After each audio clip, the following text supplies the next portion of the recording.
So we're going to talk a bit about social media and monitoring, which is a bit of a different topic for this conference.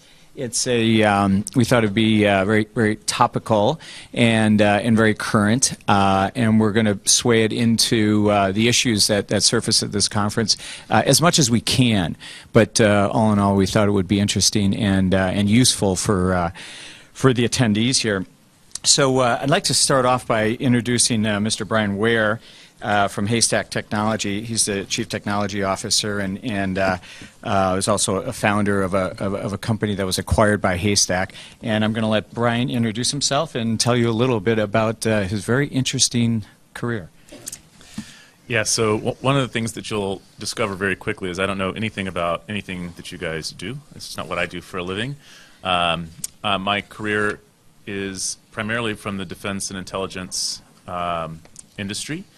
And I've built that career building algorithms to manage very difficult risks. And so the company I started in the late 90s used analytical techniques to try to predict the risks of things that may have never happened, or it happened once or twice and you couldn't use traditional statistical methods to extrapolate into the future, or in cases where you didn't think that the future was going to look like the past at all. And so the mathematical words for those kinds of tools were Bayesian networks.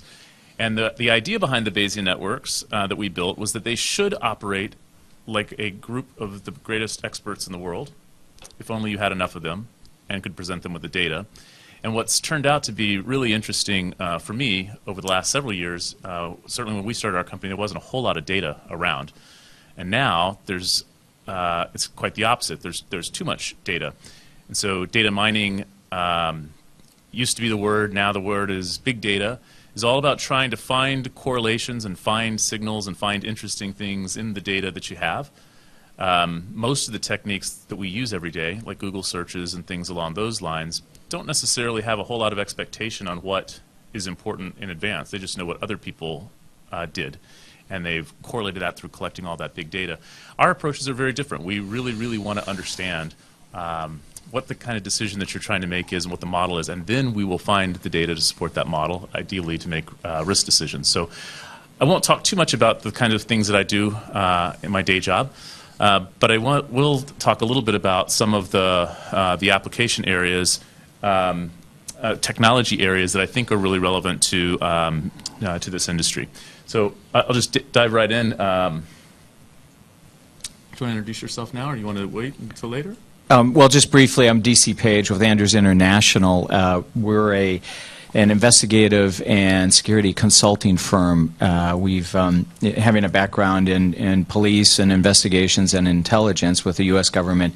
We've worked for several firms, including Kroll and company which I founded called Verisys, and we support a lot of litigation matters, do a lot of asset tracing, and basically gather and analyze information gleaned from throughout the world.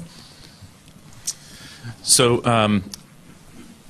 we're going to try to talk about just some of the practical issues surrounding social media, and really broader than that, just big data in general. The data that's outside of your organization, typically, not inside of the organization. The organization oftentimes has good visibility into what you have. This social media provides additional context, data that's not available anywhere else, perhaps, but it comes with a whole lot of very unique challenges. And from my perspective as a technology person, I'm going to try to kind of just give you an overview of what some of that data presents, what some of the challenges are, what I think some of the future is going to hold for using that data source. And DC can take us into a bit of the real world and give us some cases where social media and similar things have been particularly important. So there's a lot of data. Most of my customers ultimately have analysts, and those analysts are trying to keep up.